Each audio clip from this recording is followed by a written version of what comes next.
good afternoon. I hope that you enjoyed lunch. I'm not Daniel Scherr, as you can see here, but he's already in the lab. And we will hear his presentation from recording, pre-recorded, and he will join for discussion, hopefully. So welcome to this next session about novel technologies. And we have Vivek Reddy. It will be probably presented from Homolka Hospital directly, if not pre-recorded. Okay, great. So my charge is to discuss ultrasound renal denervation for atrial fibrillation. I should know my disclosure, actually, Recor Medical, which is a company that makes the renal denervation catheter, I received grant support. I have a number of other disclosures, none of which are relevant for this particular presentation. So first, let's just talk about atrial fibrillation and hypertension. And this is one of multiple preclinical studies, but a nice one that I think really highlights the interaction between AFib and hypertension. This is an ovine model of one kidney, so resect one kidney and clip the other renal artery. And what that does is it causes hypertension. You can see the blood pressure increase over the subsequent 16 weeks. Coincident with this, you see increase in interstitial collagen in the atria, and you see remodeling, changes in electrical ERP, conduction velocity, and then ultimately in AF inducibility. There's also clinical epidemiological evidence from the ERIC study that shows that hypertension accounts for about a fifth of all AFib. And this is, you see with increased hypertension, whether systolic or diastolic, you have increased amounts of atrial fibrillation that develop over time. There are a number of other seminal observations here. One, hypertension is a strong risk factor for recurrence after AF ablation. Two, the Smac AF trial showed that aggressive blood pressure reduction does not improve AF ablation success. So it's a little bit opposite what you'd expect. So in the top graph, you see in the blue is aggressive blood pressure reduction, which does decrease blood pressure over time. But in the bottom graph, what you see is that there's no change in AF recurrence. This is, again, ablation with aggressive blood pressure reduction or not. The third observation, though, is that drugs that inhibit the RAS system, like perindopril, when given at the time of AF ablation in a blinded, randomized fashion, improve the success of AF ablation. Similarly, moxonidine improves the success of AF ablation by substantial amounts. And yet, this occurred without a significant change in blood pressure. The final observation is that excessive sympathetic tone predicts AF ablation failure. So this is a study after AF ablation, patients underwent MIBG imaging. And what you see is those patients that had high washout, indicative of sympathetic overdrive, which is the solid line, had greater AF recurrence. So how do we put all this together? Well, hypertension is clearly an important risk factor for AFib, but aggressive blood pressure reduction beyond sort of normal blood pressure reduction doesn't improve outcomes, even though these blood pressure drugs that affect sympathetic tone do improve outcomes. So it may be that it's not the hydrostatic blood pressure itself that should be our target, but rather the fact that excessive sympathetic tone should be the target. And this is where the idea of using renal denervation potentially could make a difference. Let's just talk briefly about renal denervation. All of us know about the enthusiasm that we all had, and then with Simplicity 3, we didn't see a difference. But there's been a lot of work performed since then. We now know anatomically from various dissection growth studies that 90% of the renal nerves are within 6 or 7 millimeters of the renal artery when you get close to the aorta. So you need to make relatively deep ablation lesions or ablate more distally. And since then, there have been a number of other studies, particularly using the ultrasound ablation catheter, multi-electrode catheters. In these very well-performed hypertension studies, you see a significant decrease in blood pressure in the denervation group compared to control. And this has now been a consistent finding. Now, before I finish talking about AFib, I just want to point out, the cynics in all of us say, well, look, this is only a small blood pressure reduction. But remember, from multiple studies, we know that just a 2 millimeter decrease in office blood pressure, that's a real decrease over time, results in a 10% reduction of stroke mortality and a 7% reduction of ischemic heart disease-related mortality. So these are not trivial numbers, and I think this is something we do need to pay attention to. But let's get back to AFib. there have been some interesting studies looking at denovation and AFib. So this is an interesting model of obstructive sleep apnea, where compared to control, if you apply this negative thoracic pressure in animals, you cause an increase in blood pressure. And what's interesting is there's also increase in renin activity and aldosterone. But if you first do renal denovation, you don't have an increase in blood pressure, and aldosterone and renin do not go up. Similarly, what you see is PACs that go up with the model are attenuated with denovation. Same thing with spontaneous AFib and AF duration. And also, if you look here, this is AF inducibility. There's 0% inducibility in the control, 100% inducibility in the model. Atenolol has minimal effect, while renal denovation decreases down to 20% inducibility. So again, the model is consistent. And this is a more recent study published in Scherr Research, actually just last month, looking at looking at AFib in CKD animals and the effect of denovation. So there's the control animal and then the CKD animals, which the CKD is caused by feeding 0.25% adenine. And then the third group, denovation was performed after 8 weeks, and the animals continued to receive the adenine. And here's what happened. If you look at LA diameter, LA area, compared to the control in black, the adenine animals, you see increase in LA size and LA area, but this is completely attenuated by denovation in green. Same thing if you look at interstitial fibrosis or tyrosine hydroxylase, which is indicative of sympathetic nerve growth, sprouting. Even P-wave duration increases with the model, but attenuated with renal denovation. And finally, inducibility of AF episodes or AF duration increases with the model, but eliminated with renal denovation. So this is all consistent. And certainly there's the clinical studies by Evgeny Pokushlov and his colleagues, first in refractory hypertension, then resistant hypertension, and then more recently in the moderate hypertension. I want to look particularly at the Eradicate Af trial. Eradicate AF was a trial that included 302 paroxysmal AF patients who had elevation in blood pressure taking at least one antihypertensive drug. And they were randomized to either cryo plus denovation or cryoballoon ablation alone. The population, as you can see, was mean age in the 60s. Reasonable, about 40% of the were women. You can see that there was a significant amount of heart failure, though the ejection fraction was preserved, which is not a big surprise. It's sort of HFpEF patients, which is what you'd expect with elevated blood pressure. You can see the blood pressure is approximately, and the patients were taking a mean of 2 antihypertensive medications. And here's what was seen. Compared to PVI alone in orange, adding denovation improved outcomes with a reduction in recurrent atrial fibrillation of 43%. This is a meta-analysis including 725 patients from different studies, including Eradicate AF, and what you see overall is a 32% reduction in AFib when you add it and you add denovation on top of ablation. Does denovation affect AF burden? Well, this was a single-blind RCT, and here they looked at patients who were undergoing either PVI or PVI plus denovation, where all the patients had implantable loop recorders. And what you see is, this is a time to recurrence. Again, denovation fared better. If you look at AF burden, compared to PVI alone over the course of 1 year, you see the increase in burden. When you add denovation, it completely attenuates that increase in burden. It's a highly statistically significant result.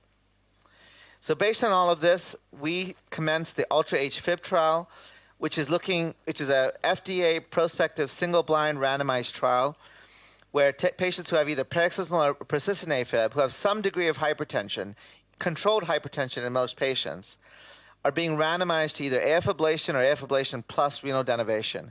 I do want to point out in the trial design, you can see you undergo the ablation, you undergo renal angiography, only then are you randomized. So the randomization does not affect the ablation strategy. And then the primary outcome is, of course, AF recurrence.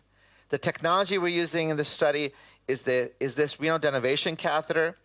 This catheter is a unique design. It has this piezoelectric crystal in the center that delivers ultrasound circumferentially, but it also has a cooling internally. So what you end up with, as you see in that cartoon, is this ring of heat around the renal artery. So this toroidal ring of heat, and you deliver 3 lesions. The preclinical studies were quite remarkable. You have ablated renal veins, but you preserve the vessel wall because of the cooling by the balloon. If you look at renal norepinephrine reduction of turnover, it's quite remarkable with a 90% reduction in these preclinical models with 2 to 3 sonications.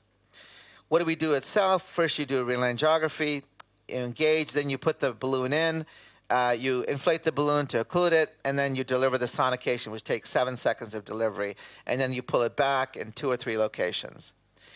The pilot, as I said, is ongoing, and the hope is by the end of the year, early next year, we'll be able to start the pivotal trial, which hopefully will be a worldwide trial. One other important sort of study. Now, this study has not been published yet, so take this with a big grain of salt, but it's been presented, I believe, last year, actually. Oh, no, I'm sorry. This was presented last year. I'm sorry, that reference is wrong, but this was presented last year. It asked the question, can renal denervation work as upstream therapy? So patients, this is a sham-controlled trial of 80 patients, all of whom had implantable loop recorders. All patients had sinus rhythm. None of them had a history of AFib. They were taking at least 3 antihypertensive drugs and had hypertensive heart disease and suspected coronary disease. And what they were randomized to either denervation or a sham procedure.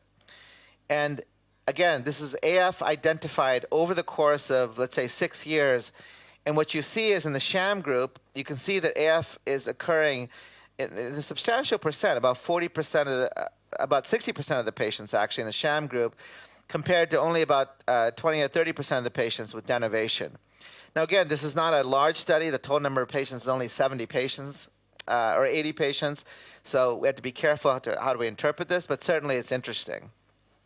So renal denervation has certainly been a long journey. We started with probably irrational exuberance, and now I think we should be having cautious optimism. I think the key is that this is a therapy that affects sympathetic overdrive and has the potential to be beneficial in disease states with sympathetic overdrive. The randomized trials are certainly positive, but no technology has been approved, and this is why we believe that trials like Ultra-HFib will be important. But one question that you're probably thinking is denervation even needed? That is, for AFib, will the improvements in PVI durability obviate the need for renal denervation? Well, I just want to point out one piece of information. This is our own study. Remember that even if you have durable PVI, you can have non-PV triggers in different locations. How often does this happen? It's been difficult to determine because of our poor rates of durable PVI, but we did a very careful analysis where we said a patient has a non-PV trigger only if they have AFib after proven durable PVI, or they had clearly inducible non-PV trigger after durable PVI. And using these very strict criteria in paroxysmal patients, what we believe is that 23% of the patients have non-PV triggers. So we have a ceiling even if we get durable isolation. Now the second question is, so I think the answer to this question is no, we still need additional work. Second question is, how does PFA affect how we think about any potential role of renal denervation? And I think the answer is it's going to depend on the effect of PFA on periatrial ganglia. I mean, there have been a few abstracts that have been published already, including most recently ERA, suggestive that PFA may not affect the periatrial ganglia. So the mechanism of effect of PFA is probably solely related to its ability to isolate pulmonary veins, which means that any benefit that one may have derived with thermal ablation because of adjunctive ganglia ablation will not be there if it turns out to be true. So I think we just have to wait and get more information. But my guess is that with renal that with PFA, the importance of other autonomic interventions will probably be greater. So this is my final slide. I think when we're thinking about improving AF outcomes, risk factor modification is certainly something that we're all highly attuned to and paying attention to. But when you look at this, what is the actual data? Well, there's no data on hyperlipidemia, smoking, or glycemic control in terms of improving AFib. I'm not saying we shouldn't do that. I think we should, but that's not necessarily going to improve AFib. Blood pressure control or excessive blood pressure control, as we already saw, doesn't help. Obstructive sleep apnea, the early randomized trials have so far been strikingly negative. So far up to this point, that doesn't seem to help. Alcohol certainly helps, but of course our patients are unhappy when we tell them they can't drink. Weight loss certainly does seem to help, but then some of the more recent trials like SORT AF, the results haven't been so good, probably because it's very hard to lose weight. So I guess what I'm trying to say is I think we do need to work on this, but I think that modulating autonomic tone we should be looking at as another type of risk factor modification. Thank you very much. So thank you, and the lecture is open to discussion. Are there any questions for Vivek? It doesn't seem so, so thank you very much. There are no questions to this topic. So thank you once again, Vivek. And we can continue with the next presentation that will be also pre-recorded. It's lecture of my co-chair. Can we have this presentation, please?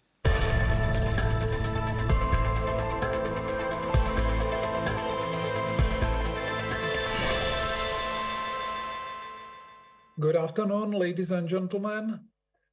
I would like to talk about a new technology which is called Diamond Temp, and it's a new player in the field of catheter ablation using radio frequency current. These are my disclosures.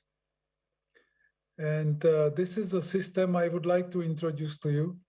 It was developed by a small company, Epix, and acquired later by Medtronic. And the system consists of a RF generator, irrigation pump with tubing set, and unique ablation catheter. And what is unique about the ablation catheter is explained here. The catheter looks like a conventional irrigated tip technology, and it has 6 temperature sensors that are thermally isolated from the RF electrode, and they are used for continuous temperature measurement with very high sampling frequency.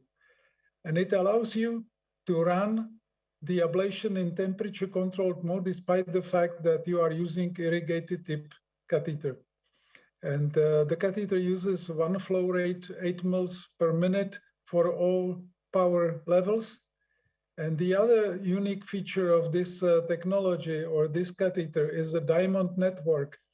Technological diamond, which conducts heat about 200 times faster than platinum iridium.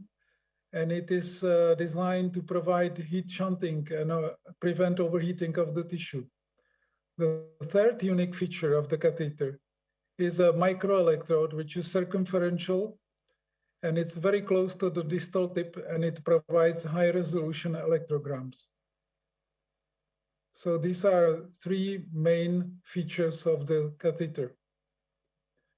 Here you see on left side, this is an ex vivo tissue study showing that the temperature measured by the catheter is exactly the same on the surface of the tissue like external thermistor, and it can predict temperature inside the tissue up to 5 millimeters of thickness of the tissue. The other unique feature is diamond network cooling, I already mentioned. And here you see thermograms from the unique catheter in upper panel, and in lower panel you see a thermograph from a thermocool catheter. And you see that for Diamond Temp there is much less overheating around the tip of the catheter. And the right panel shows a high resolution electrogram measured from or obtained from the distal electrode. And you see that after a few seconds of application of radio frequency energy, there is a total abatement of the signal. And we know from some studies that in atrium, it means that there is a complete transmural lesion. Diamond Temp is technology without contact force sensing, but it's forgiving for a lack of contact force. Here you see, this is from experimental study with temperature control and power control ablation. In power control, you see that the lack of contact leads to small lesion. But in temperature control mode, there is more or less similar lesion size across all different contact force sensing values. And this was confirmed in another study, and they used computer model, thermochromic gel, and thigh muscle preparators. And you see that in all these different setups, there was a very similar size of the lesion, whether it was depth or lesion width, for different levels of contact force.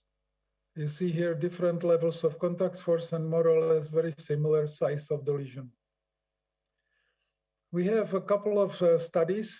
Some of them were already published. The most important study was Diamond AF, which was a randomized multi-center prospective trial, IDE study in paroxysmal atrial fibrillation with more than 480 patients. Some other studies are ongoing. I was honored to be European principal investigator for this Diamond AF study, and we published this paper recently in JACC Clinical EP. And this is a design of the study. It was FDA regulated prospective multicenter non-inferiority randomized trial with 23 sites across United States, Europe, and Canada. And the population was a typical paroxysmal symptomatic AF population. And the patients should fail at least one antiarrhythmic drug. And they should have relatively normal ejection fraction and not very large left atrial diameter. And the most important on this study was that these patients were randomized 1-to-1 to PV isolation using this new technology compared to state-of-the-art contact force ablation system, catheter Tacticat from Abbott. And in both arms, we used the same mapping system. So NAVEX precision was used in both arms. So the only difference between two arms was the technology of ablation. And this is how we use the system clinically. The temperature was preset to maximum 60 degrees, power to maximum 50 watts, and the flow rate was 8 mils during ablation, 2 mils during standby. And contact was not measured, but we used abatement of electrogram and drop of impedance and temperature rise as parameters which allows you to judge if the lesion is formed properly. And these were primary and secondary endpoints of the study. After 90-day blanking period, the effectiveness period started, and obviously failure of effectiveness was documented, recurrence of atrial fibrillation or atrial tachycardia, modification of drugs, cardioversion or repeated procedure. Secondary endpoints were procedural characteristics and other like rehospitalization. And primary safety endpoints were within 30 days, all different side effects you can observe after ablation of atrial fibrillation. And within 6 months was a PV stenosis. And these are data about assessment and monitoring of the study. The patient was monitored quite closely with a 7-day phone call and then a 1 month, 3 months, 6 months, and 12 months of visit. And we recorded 12-lead ECG during visits. We recorded also 24-hour holters, and quality of life was assessed by questionnaires. Here we see baseline demographics of the study. You see that in both arms, there were no differences in age, sex, ejection fraction, quite typical population of paroxysmal AF patients. And about half of these patients had no history of heart failure. About one quarter had atrial flutter ablation, and Chatzwa score was around 2. And all patients had failure of antiarrhythmic drugs. Here we see procedural characteristics. So on average, the duration of the procedure was less than 2 hours. Here we see that it was shorter in diamond temp, but it was not statistically significant. Fluoro time was around 12 minutes. Dwelling time in left atrium was around 90 minutes. And a successful ablation was done in almost 100% in both arms. CT ablation was performed in one third of the patients. And you see that the number of ablations per procedure was similar. And these were significant differences. Total RF time was about half in diamond temp group, and also individual duration of ablation was significantly shorter, and significantly less fluid infusion was achieved in diamond temp group. Here we see primary effectiveness endpoint. It was met in almost 80% of patients in both arms, and non-inferiority margin was reached. And you see that there were no significant differences in terms of effectiveness between both groups. Here we see primary safety endpoint. Again, there was no significant difference between both groups. In both groups, we had 2 tamponades or perforations, but most importantly, there were no deaths, no fistulas, no myocardial infarction, no PV stenosis, no cases of thromboembolism or bleeding complications. Here we see a study in atrial flutter ablation, which was recently published. This was single center study on 30 consecutive patients with typical flutter. Half of them ablated with 8 millimeter tip technology and half with diamond temp. And you see significant reduction of RF applications, total RF duration, procedural time, and fluoro time in favor of diamond temp. And we did also some preclinical VT studies with Epix company. And this was done in pigs in Prague. And you see that the lesions were quite large with this technology. And we did also some first-in-man studies with the VT ablation using diamond temp. And we are now conducting a track VT study, which is a small feasibility and safety study, which is done in Europe. And it was for some time on hold, but we are now continuing this study. So in conclusion, ladies and gentlemen, diamond temp ablation system allows temperature-controlled RF ablation both on atrial and ventricular level. Temperature sensing allows for automatic adjustment of the power depending on achieved tissue temperature without the need for contact force assessment. This was confirmed in Diamond AF study, which demonstrated that this system is non-inferior to force sensing RF ablation. And the use of diamond temp results in shorter RF times, individual ablation durations, and less saline infusion. Thank you very much for your attention.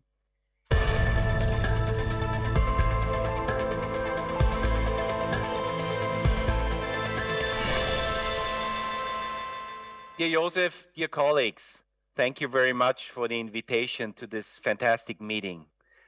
And as I'm pre-recording my talk, I can't wait to meet with all of you in Prague next week. The title of my talk is High Power Short Duration Ablation for Atrial Fibrillation. And the question I will ask is it simply about cranking up the energy on your generator? And as I show you my disclosures, I will remind all Star Wars fans among us that it is not simply about cranking up the energy alone, but that in general, with ablation, with great power comes great responsibility, and that we should never forget. The history of ablation has been a constant struggle between power on one side and safety on the other side. We had very powerful devices like laser ablation that had potentially horrific complications. On the other side, we had very safe approaches like right atrial ablation for atrial fibrillation in the mid-90s, very safe, but unfortunately not very effective. And in this struggle between power and safety, we have a new kid on the block, and that is high power, short duration ablation that conceptually promises us to shift the balance between resistive heating and conductive heating more towards the resistive side, and therefore providing shallower, wider, more homogeneous lesion, higher effectiveness, higher safety. Well, let's look into the data. First, a few definitions. LPLD, low power, longer duration ablation, or I call it conventional ablation, like we used to do 5 to 7 years ago. 35 watts on the anterior wall, 30 watts on the posterior wall. Then any form of high power, short duration ablation, typically energy around 45 to 50 watts. Some centers will decrease the energy on the posterior wall to 30 or 35 watts. And then the newest application, very high power short duration ablation, energy or power of more than 70 watts, usually 90 watts, all around, very short duration ablation, 4 to 7 seconds. For me, the current gold standard in single tip catheter RF ablation is the closed protocol. And we had the privilege to be part of the investigator group that conducted the VISTAC study, a multi-center effort to show the efficacy and safety of the closed protocol. And you can see the data of the study here, 329 paroxysmal AF patients, as you would see them every day in your lab. Closed protocol was used, very high first pass isolation rate, satisfying sinus rhythm rate at 12 months, and complication rate like you would see it in most published trials. One thing that I would like to highlight is that of all the patients that we brought back to the lab for redo procedures, 44% had 4 isolated veins, and that is a number much higher than you would see in any other PVI trial. This closed protocol or lower power, longer duration ablation was compared to high power, short duration ablation in many studies, and I would like to highlight one of them, the POWER-AF study, about 100 patients randomized between high power, short duration ablation and the closed protocol. And again, for high power, short duration ablation, you see high procedural efficacy, shortened procedure time, shortened RF time, like you would expect. Similar first pass isolation rates, and high success rates, similarly high success rates at 6 months follow-up, and acceptable complication rates. So a lot that speaks for high power short duration ablation, and also of the complications, a few things we can learn. That is, if you use high power short duration ablation, be gentle, don't get too high with the contact force, and also not on with the ablation index, especially on the posterior wall. Instead of showing you many more studies on this comparison, I'm going to finish up about high power short duration ablation with this recent meta-analysis that just demonstrated higher procedural efficacy for high power short duration ablation as compared to conventional ablation, shorter procedure time, shorter fluoroscopy time and RF time, and a very similar safety profile. Also, a higher procedural effectiveness, higher first pass isolation rate, that is, and a similar or even better rhythm outcome at 12 months than with conventional ablation forms. So a lot, again, that speaks for high power, short duration RF ablation as your ablation mode for pulmonary vein isolation. Now, the newest modality is, of course, and the next step, very high power short duration ablation with 90 watts, 4 seconds. And this is, of course, with the Biosense Webster Carlo Q-dot modality that I'm going to focus on just because I use it a lot. But I have to acknowledge that there are other very high power short duration applications from other companies, 70 watts, 7 seconds, and other modalities. Coming back to the 90 watts and 4 seconds, a paper I really like is the conceptual paper by Piaget and the group from Bordeaux, showing that in an animal, in vivo preparation, very high power short duration ablation produces larger, shallower, more homogeneous, and less hemorrhagic lesions. And what I particularly like is this analysis by Stabile that shows that for the impedance drop that we really aim for when we do an ablation, that is more than 10 ohms, you need about a contact force of 8 grams or more and the maximal temp of 47 degrees Celsius with 90 watts in 4 seconds to reach that goal and to potentially create a durable lesion.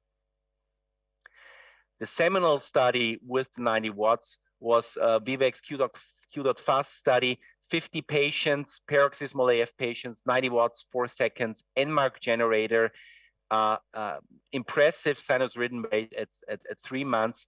And, you know, acceptable, I would say, complication profile, certainly an aneurysm, 1 stroke. And I'm going to come back to the silent cerebral embolism and lesions. And we have learned quite a bit on how to prevent this when applying very high power, short duration ablation. Roland Tilz and the group from Lübeck took the concept to the next level with the fast and furious atrial fibrillation study. And what he was focusing on was procedural efficacy with the 90 watts. So 56 AF patients, case control study, 1-to-1, either 90 watts 4-second ablation or closed protocol. And what Roland was able to show is that the procedure time and the total radio frequency time has the potential to decrease dramatically with the 90 watts 4-second application. So again, we already have a lot that speak for the 90 watts 4-second application or for very high power short duration ablation in general, that is conceptually more homogeneous, less hemorrhagic lesions, and then the high procedural efficacy as shown by Vivek Reddy and Roland Tilz in 2 major trials. But there were early safety and efficacy concerns also with the technology. And to anybody interested in very, very high power short duration ablation, I recommend this recently published paper by Thomas Deneke's group published last month in the JCE. Small number, 34 AF patients, again, patients you would see every day in your lab. 90 watts 4-second applications for PVI, but only 3-second applications on the posterior wall and an interlesion distance of 6 millimeters all around.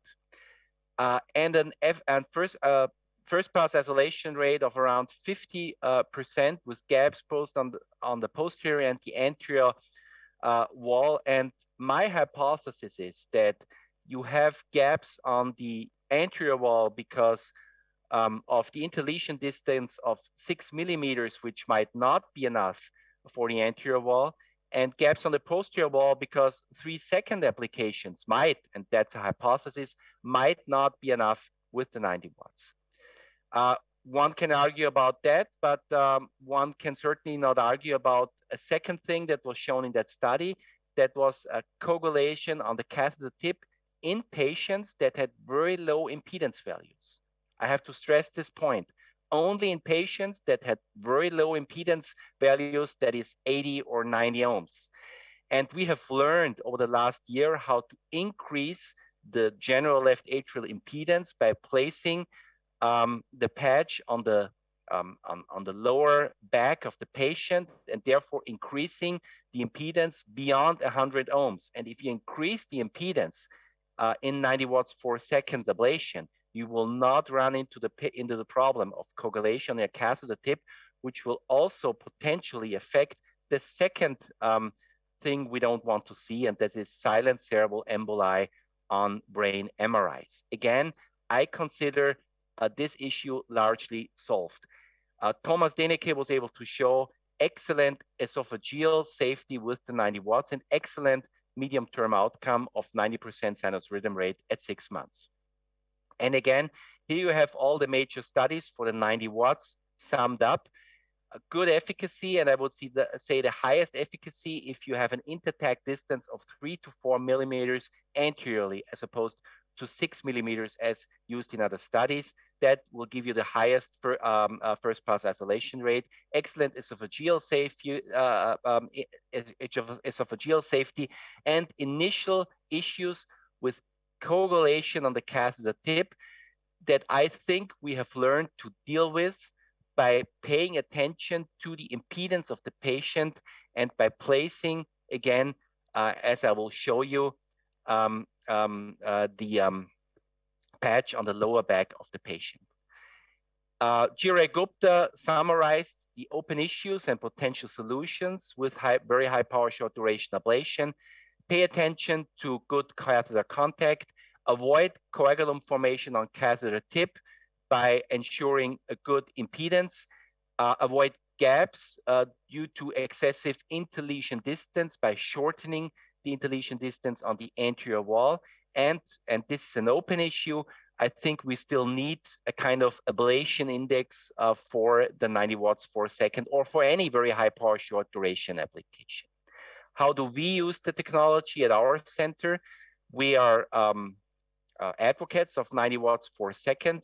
We pay close attention to reach impedance values above 100 ohms. We use, since about 6 months, interlesion distances of 4 millimeters anterior and 6 millimeters posterior. We aim for a peanut-shaped circle because this has been shown to give at least us a higher first-pass isolation rate. And if necessary, we ablate in the carina, and of course, we use a steerable sheath. So far, we have used the 90 watts technology in about 150 AF patients, mostly paroxysmal, but also a good share of persistent patients. 30% of those had additional CTI flutter, and you see the data on, I would say, an acceptable procedure duration, a high primary PVI success rate, and an acceptable complication rate. As to the first pass isolation rate, we analyzed the first 126 patients recently for an ERA presentation by my colleague Martin Manninger, and we're able to show a 54% first pass isolation rate and an 80% sinus rhythm rate 6 months post the blanking period with this technology. I come to the last question. If we only have about a 50% first pass isolation rate, where are the gaps? Where are the reconnection sites?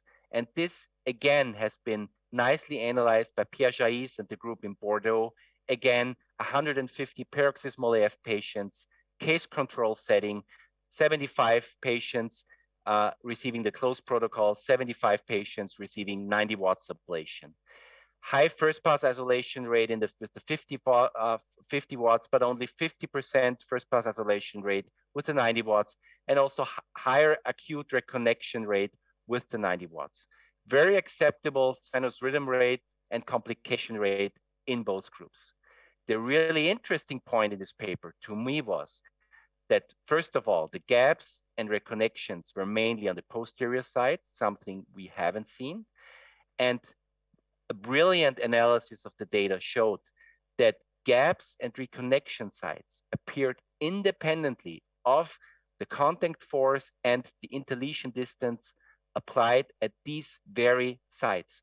So this leads to the question, what is the modifying factor determining on whether a site with the 90 watts can be closed or remains a gap or becomes a reconnection site? There are various hypotheses and studies ongoing on this issue, and we ourselves are focusing on the issue of left atrial wall thickness. For time reasons, I will skip the conceptual paper by Antonio Baruzzo and his groups, where they showed this, that with left atrial wall thickness analysis derived from CT, you can tailor the ablation power and reach acceptable ablation results. And we do the very same analysis. This is a patient example of ours, a CT of one of our AFib patients. And you see the left atrial wall thickness color-coded, superimposed. And we are currently analyzing if there is any correlation between gap sites and reconnection sites on one hand, and the left atrial wall thickness on the other side. And this is, of course, ongoing research.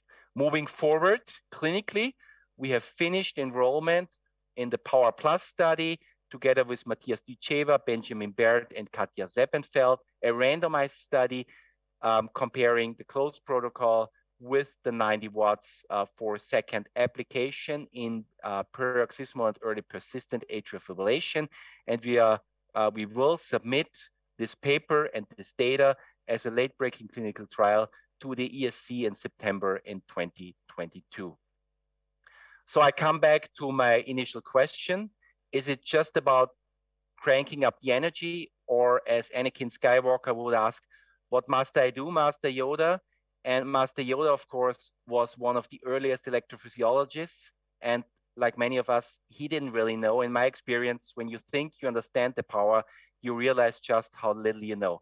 So there's much to be learned and studied about high power and very high power, short duration ablation, and I'm excited about everything that is about to come.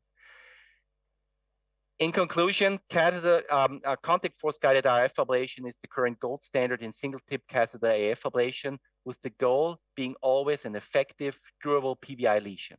The 50 watts offers high procedural efficacy and effectiveness, and the very high power short duration application has shown the potential to further decrease procedure and RF time with similar efficacy and safety profile. Some questions regarding the optimal workflow remain.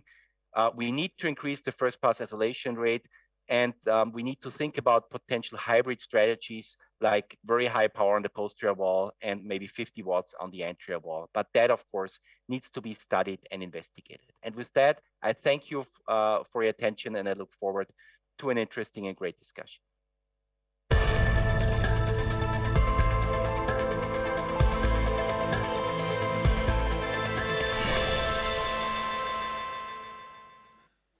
Hello, everybody, and I am very honored to share this topic with you. I will speak about novel development in remote navigation and ablation of persistent atrial fibrillation. This is the plan, and we shall very quickly start with some novel developments in remote navigation. Because as some of you are aware, we are now already at the third version of the remote navigation system with stereotaxis. It's called Genesis, and it's actually based on two magnets which are smaller, lighter, and faster than the previous versions. And you can see here an image of our operating room, which started in this actual form last September. And of course, the biggest advantage of it is that once everything is in and the magnets are in navigate position, the operator goes to the control room and controls the catheter in a very comfortable position. Now, for those of you which are not familiar with remote magnetic navigation, which is a robotic technology, it's actually based on a magnetic field which can be actually tuned by the operator in what concerns its direction. And this magnetic field actually orientates a soft catheter in a very precise manner. And you can see that there are many advantages in terms of precision, but also catheter stability, because the contact is always ensured with a moving tissue. Of course, you can access difficult regions with several loops, since the catheter is actually maneuvered by its distal tip with a magnetic field. And since it's a soft concept, it's an atraumatic catheter, and there is virtually no risk of perforation with it. Now, there is also an electronic contact module embedded in this technology based mainly on the tip impedance, which is a bipolar impedance calculated on the tip of the ablation catheter. Some other parameters are taken into consideration, and you can actually very clearly visualize on the system if you have an optimal contact or not. And this translates in a more efficient lesion with a more significant drop of this bipolar impedance, which is a very good indicator of the lesion depth. Now, there is a huge bunch of evidence in the literature with stereotaxis technology showing that there is a clear improvement in the number of major advanced events. Of course, acute but also chronic results are very good when compared to manually driven catheters in a variety of arrhythmias. But what is also almost constant in the literature is the reduction of the fluoroscopy, since this atraumatic platform actually renders the use of fluoroscopy from a safety point of view not so necessary anymore. Now let's go to topic number 2, which is the rationale for potential driver ablation in persistent AF. If we go back to the literature, the definition of drivers for atrial fibrillation is localized sources of fast repetitive activity from which activation propagates and breaks down into fibrillatory conduction in the rest of the atria. Of course, ablation of such drivers, if they are active, will translate in an effect on atrial fibrillation, which is slowing or organization to atrial tachycardia, or even atrial fibrillation termination into sinus rhythm. We hypothesized that if drivers exist and if they are predominantly stable from a spatial and temporal point of view, or if they are repetitively recurring in the same area, we might be able to see them with a sequential activation, high definition endocardial contact mapping, provided that it has some embedded statistics in order to see the predominant activation. And this is what we developed in our center with the arrhythmia mapping system. And we can mainly see with arrhythmia while mapping AF, 2 types of drivers. And these are left atrial maps in atrial fibrillation in a patient showing a unique focal type driver. And you can see that from this lateral aspect of the left atrium at the level of the reach, activation propagates in a focal manner. And the rest of the atria, both anterior and posterior wall, are activated in a fibrillatory manner.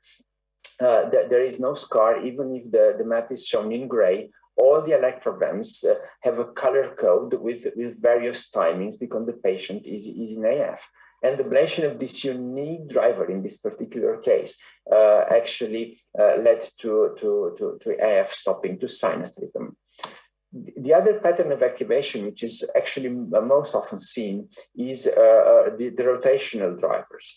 And you can see that in this region of the map, actually a rotational propagation pattern is the predominant pattern as confirmed by electrogram visualization. And this rotational pattern has actually in the center an electrogram which is highly fragmented with almost continuous activation. And this is how a rotational potential driver is actually shown on these maps in atrial fibrillation.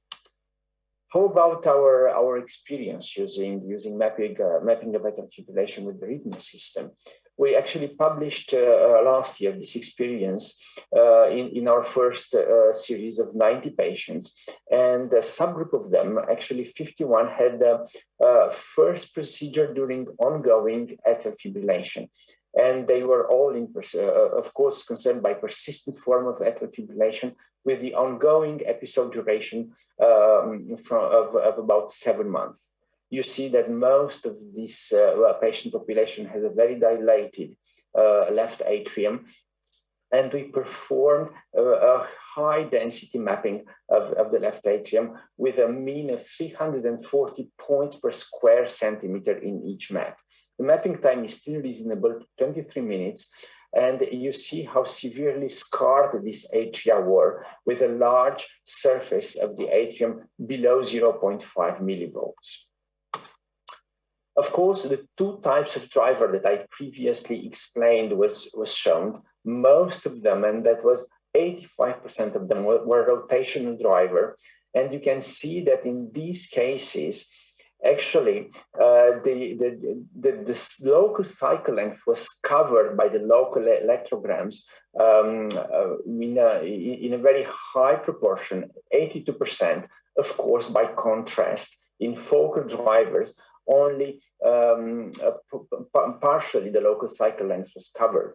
The bipolar electrogram amplitude in the center of the driver was very low for rotational drivers, 0.2 millivolts. By contrast, in focal drivers, the earliest activation site had an almost normal voltage electrogram. And most importantly, these focal drivers had a unipolar morphology in the majority of cases, which was RS, and QS was only in a minority of them, suggesting that what we might see in these cases is just an endocardial breakthrough of a possibly different mechanism, like a reentrant one happening in the deeper layers or epicardial. Where were these drivers located? You can see that they were mainly distributed at the level of the anterior wall and at the level of the low posterior wall. But of course, they were almost everywhere in the atrium.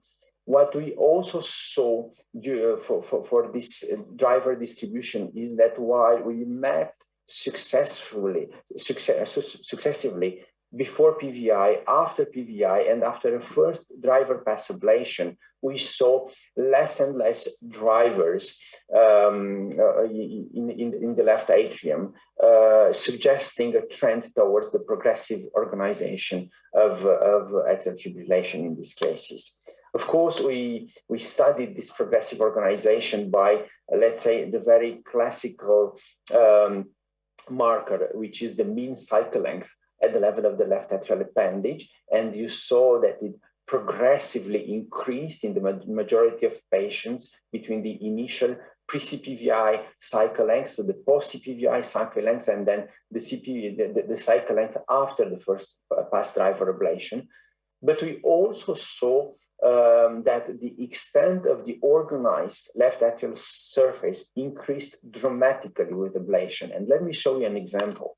So this is the initial left atrial map in a patient, and you can see that a very small portion of this left atrium, actually only the left atrial appendage, is depolarized in a very organized manner, the equivalent of a local atrial tachycardia. But after the pulmonary vein disconnection, a wider part of the lateral left atrium is actually activated in a very organized manner while the patient is still in AF. And then after we performed a first pass driver ablation, the patient is still in AF, and you can appreciate this on the surface ECG, but also on the electrograms of the coronary sinus. Very wide areas of the left atrium are actually activated in an atrial tachycardia-like manner, covering 69% of the left atrium. And we can imagine that in cases like this, we are very, very close to AF stopping. This is our acute and chronic result in this initial series. And you can see that we actually reported a 67% AF termination rate with a rather limited extrapulmonary vein ablation time, 12 minutes in mean. And of course, the long-term result was also very encouraging because the number of atrial fibrillation recurrences with a follow-up of 15 months was only 17%. Of course, we had about 20% recurrences, organized recurrences like atrial tachycardia and flutter, and most of these cases beneficiated of a second procedure.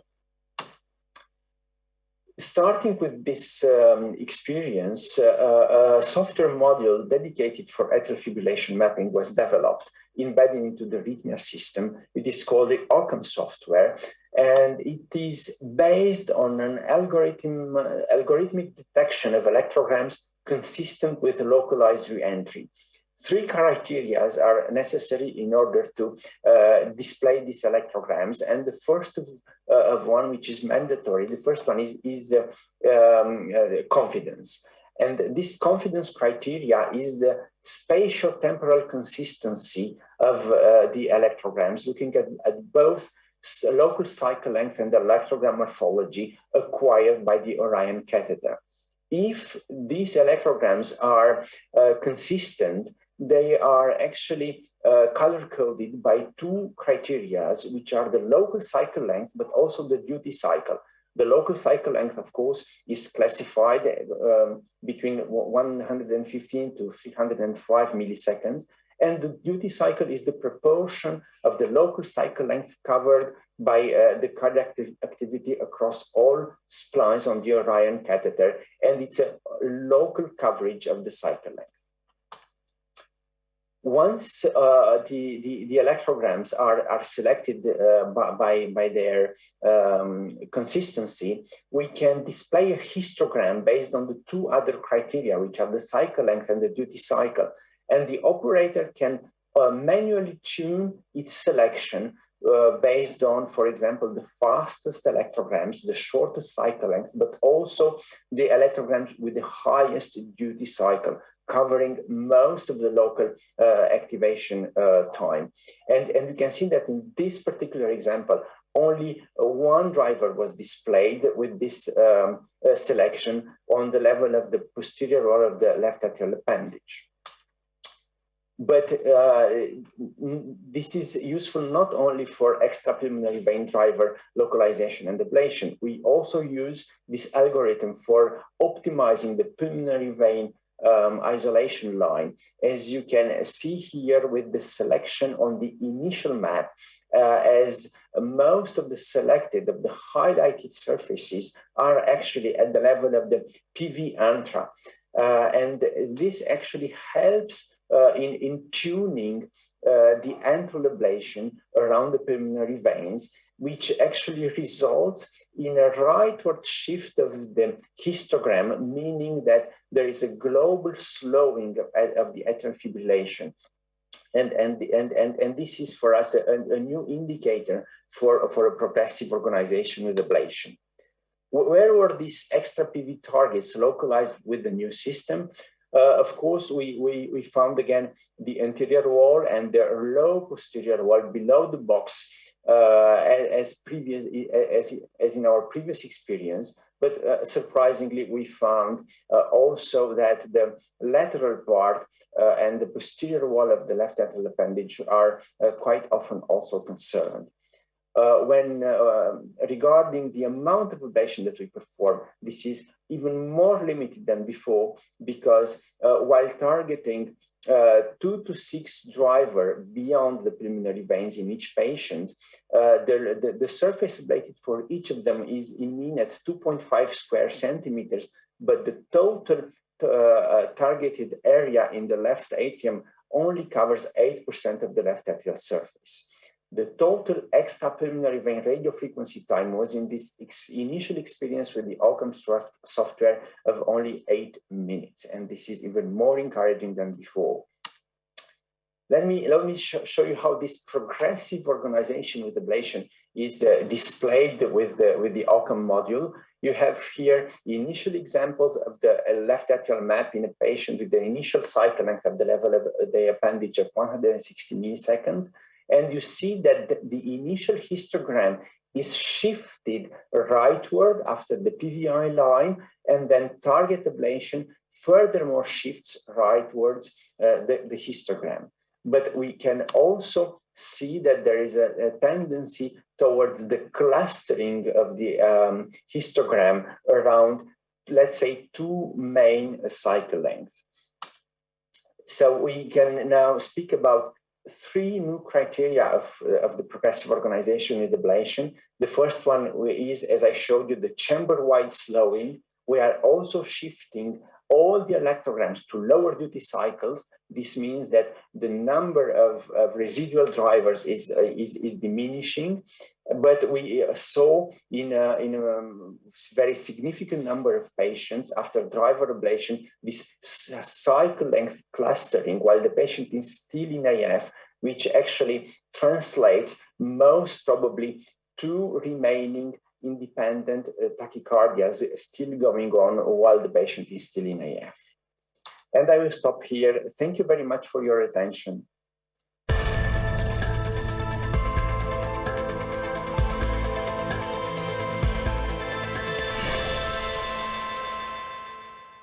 Hello, everybody. Hello to Prague.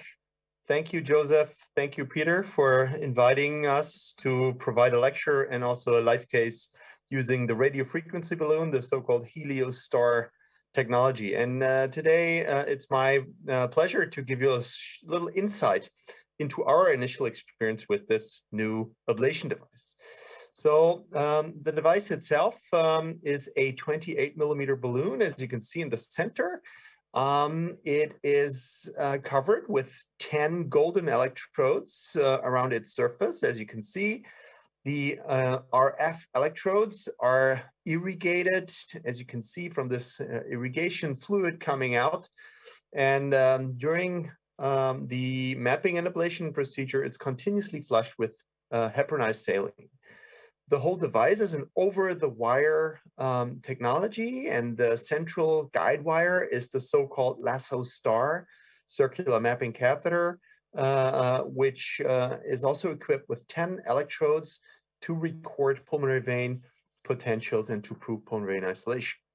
Of course, you can also record potentials from the electrodes that are mounted on the balloon, which I will show to you later on.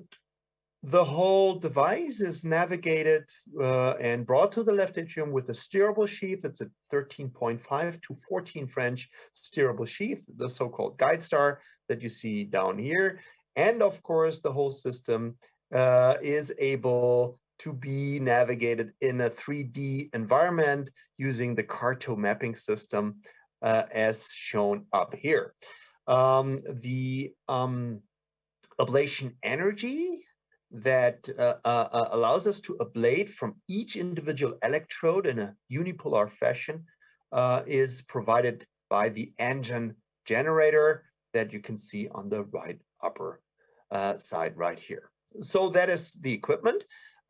We have collected data in a prospective, non-randomized fashion in a clinical registry. It's called the Aurora registry, catheter ablation using the HelioStar RF balloon catheter in patients with atrial fibrillation. And this is a two-center registry with our center and with the University Hospital in Hamburg, led by Professor Andreas Metzner and Professor Andreas Rillich.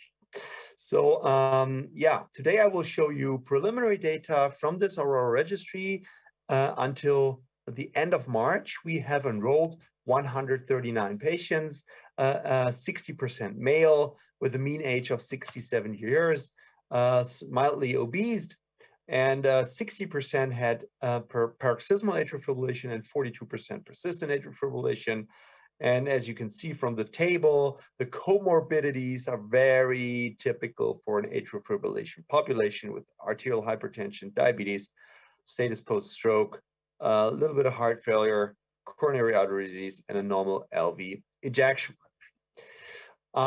So before we go into the details of the procedure and the safety, let's go through the workflow. How do we use this system?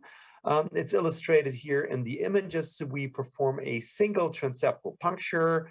In the two centers, we perform selective pulmonary vein angiograms via a multi-purpose catheter. There's no pre-procedural imaging as a routine measure in the two centers.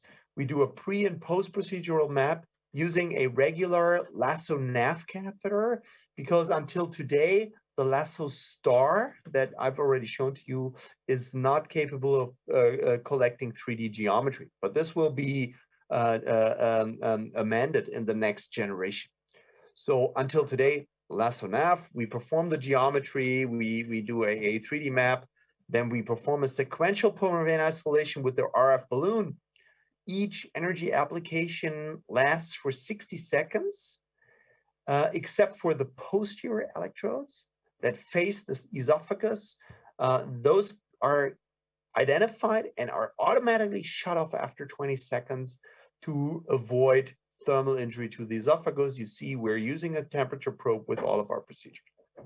The temperature cutoff is 40 degrees. Of course, during ablation at the right-sided veins, we perform CMAP monitoring of the phrenic nerve function by pacing from the SVC with the CS catheter. this illustrates here a typical post-procedural map. After pulmonary vein isolation, you see nice antral lesions with the balloon.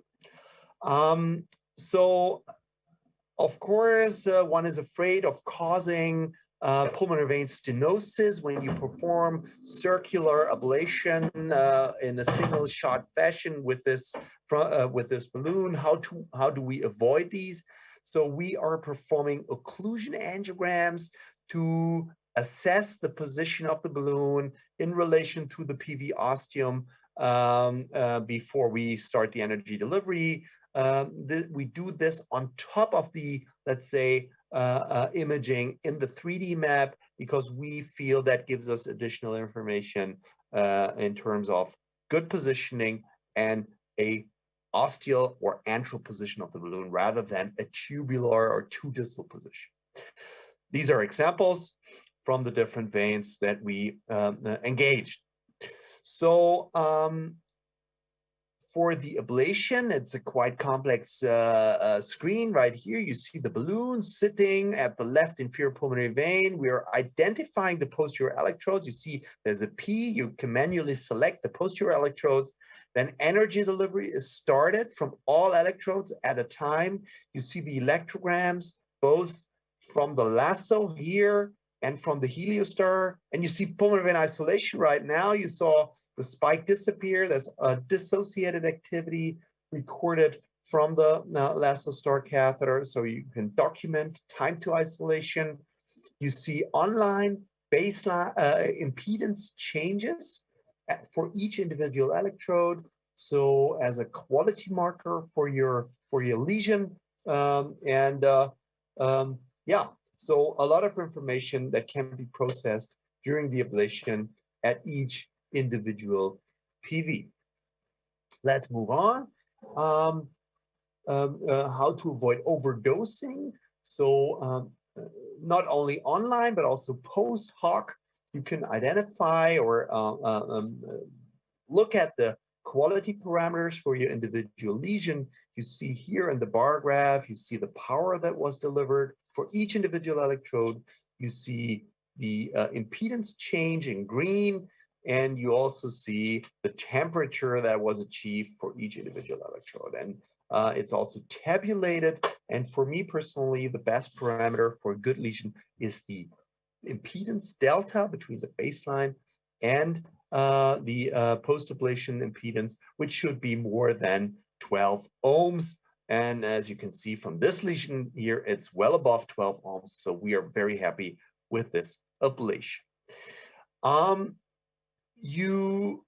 If you do not achieve PV isolation with your first circumferential shot, you can do segmental ablation. As you can see from these recordings here, you not only have the lasso star recordings with the PV spike nicely separated from the atrial far field during coronary sinus pacing at the left pulmonary vein, but you also have the electrode recordings from the surface electrodes of the balloon, which are more antral and maybe provide you even in a more detailed fashion the breakthrough of conduction from the left atrium to the PV in this regard. So I would say 3, 4, 4, 5, that's the part where we still see conducting tissue. So we ablate in a segmental fashion at this particular spot, and you see after a very short period of time, you get PV isolation online, documented in the lasso star, as well as on the balloon surface electrodes. The spike disappears. So very nice additional feature, antral electrodes. Of course, you're also afraid of phrenic nerve palsy. How do you avoid this? Well, first of all, you pace from the SVC, but you can also pace from the surface electrodes of the balloon before you start your energy delivery. And in case you capture from your surface electrodes, you capture the phrenic nerve, we do a stepwise pulmonary vein isolation procedure. So we first start application at the roof part and at the posterior part, and then we reconfigure the balloon, put it into a more antral position, and we connect the initial half circle to the new half circle at a more antral level, and thereby we can isolate the vein and still preserve the phrenic nerve function. Well, what type of lesions do we get? You see, we get true antral lesions, large antral isolation area. And as already mentioned, you see here, nice automaticity originating here, or the earliest activity is recorded from the heliostar electrodes sitting in the antrum of the LIPV and then conducting down into the vein where the Latcu nav is activated a little later. So a nice example of how antral our lesions are. We also are able to perform substrate modification. In this particular case, we performed roofline ablation for a roof-dependent flutter.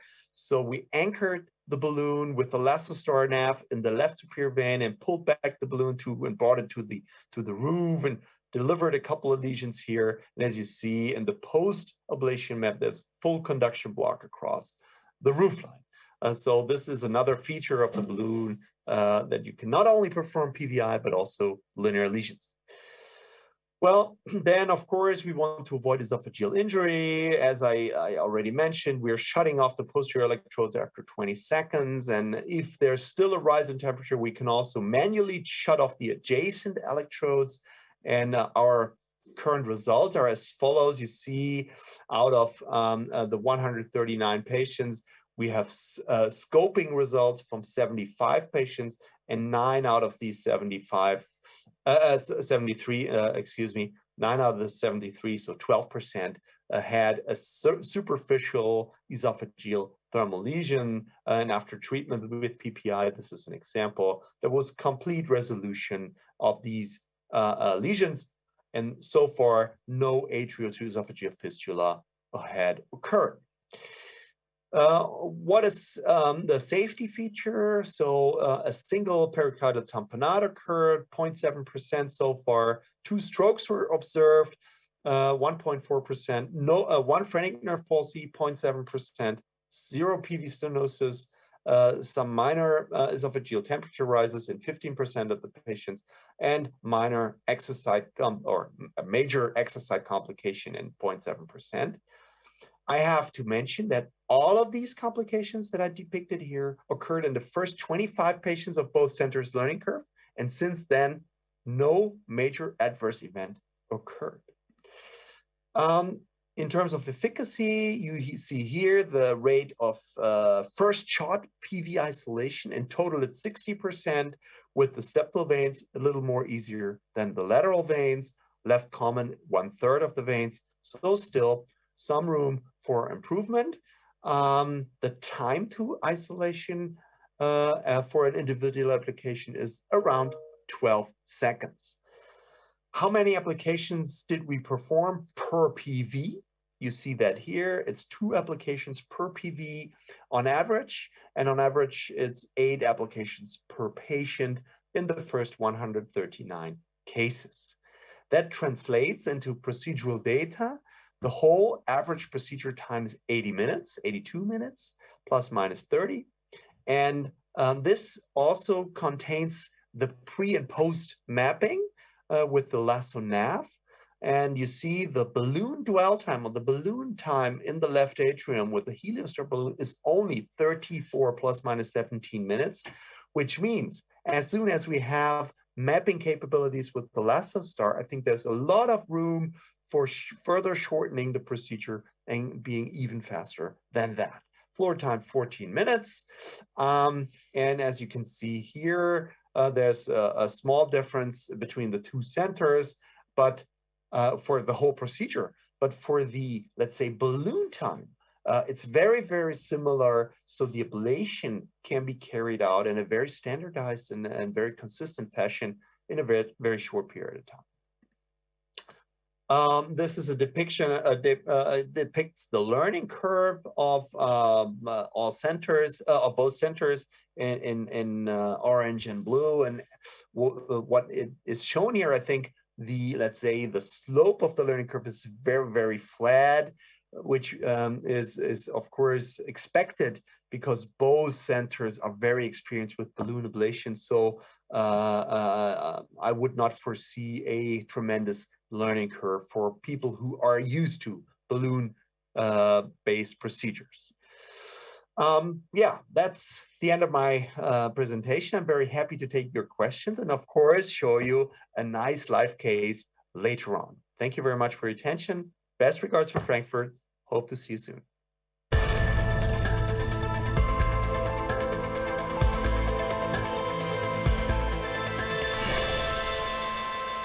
Thank you very much. Now we have one very short video, just 1 minute, on one technology that we will try to show in next one of the cases. And then we will come back to Vivek Reddy, to Homolka, and he will give us some futuristic talk about the future of catheter ablation. So can we run the video, and then we connect to Homolka.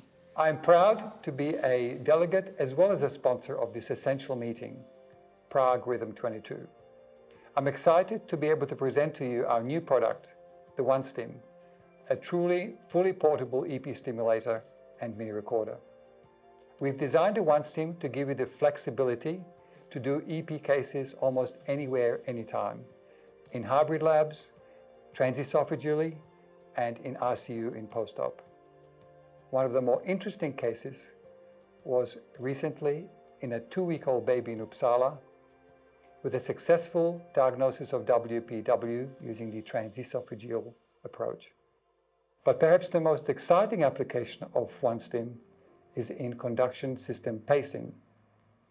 With the surface ECG and conduction measurement features of the OneStim, you will be able to perform left bundle and his bundle device implantations in any cath lab. If you would like to know more, Micha Dohnal from Subito is available and is always a pleasure to talk to. Happy stimulating, and thank you for your attention.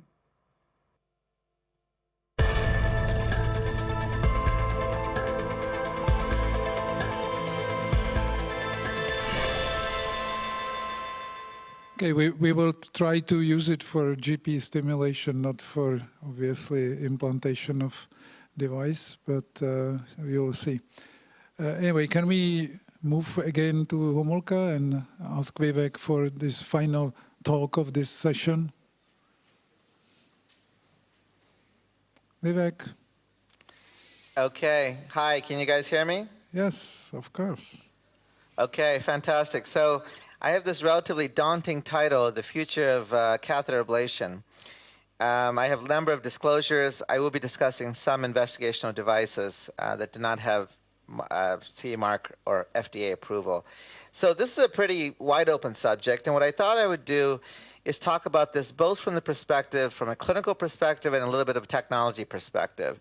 First, I want to discuss the expanded role of AF ablation as I see will happen in the future, who, how, in terms of clinical evidence and technology, as well as ventricular arrhythmia. So let's start off with the who. I think there's going to be a significant expansion for 3 reasons, and let's just go through those. One of them we heard about yesterday from Paulus, which is the fact that the 30% of patients in East who are asymptomatic derived the same benefit as patients who have symptoms. That's point number 1. Point number 2 is, of course, all the first-line ablation trials that we're all aware of. 3 were older, 3 were newer, and if you look at the meta-analysis, what you see is significant reductions in AF recurrence and hospitalizations. And when you combine that with the trials that are suggesting an alteration in disease progression, such as a test which randomized patients to ablation or drugs and looked at actually progression from paroxysmal to persistent atrial fibrillation, what was seen is that the trial had to be stopped early, but even after only 250 patients enrolled, there was a significant improvement with ablation in red compared to drugs in green. So ablation patients are 10 times less likely to progress to persistent AFib over 3 years. Now that's one way of looking at disease progression. Another way is this study that was just published in JACC last week, where the investigators looked at 100 patients who were hospitalized for either paroxysmal or persistent AFib. And if we just focus on the patients that had non-spontaneous restoration to sinus, so they underwent either cardioversion, ablation, drugs, etc., and ultimately, by the 12-month time point, about half the patients had recurrent AFib and half were able to maintain sinus rhythm. When you compare these two, what was seen was significant improvements in those patients that were able to maintain sinus rhythm in terms of anatomical and functional reverse remodeling, including significant decrease in biatrial size as well as RV size. Significant regression of both tricuspid and mitral regurgitation, suggesting, again, that maintaining sinus rhythm improves the progression of both atrial and ventricular myopathy. This is happening, and I think the combination of this plus the other studies is going to make us focus even more on preventing the progression of atrial fibrillation and dealing with it earlier in the disease state. Next is heart failure. Paulus may have mentioned this yesterday. The sub-analysis in heart failure, the 27% of patients, or 28%, who had heart failure, the majority being really HFpEF. This is really a HFpEF sub-analysis, and again, a significant improvement in the ablation, in the rhythm control group. This is true, by the way, regardless of the ejection fraction. Now, again, EAST is a rhythm control study. If you look at the safety endpoints, what was interesting is overall safety was similar, but notice that even though both groups were receiving oral anticoagulation, there was a significant decrease in stroke and a significant decrease in cardiovascular mortality. And I think these are very important points, particularly in this heart failure population. Again, EAST was not an ablation trial, as you're all aware. It was ablation and drugs and cardioversion. What's better in terms of achieving rhythm control? Well, we have the Cabana heart failure sub-study. And in this study, remember that 90% of the patients had preserved ejection fraction.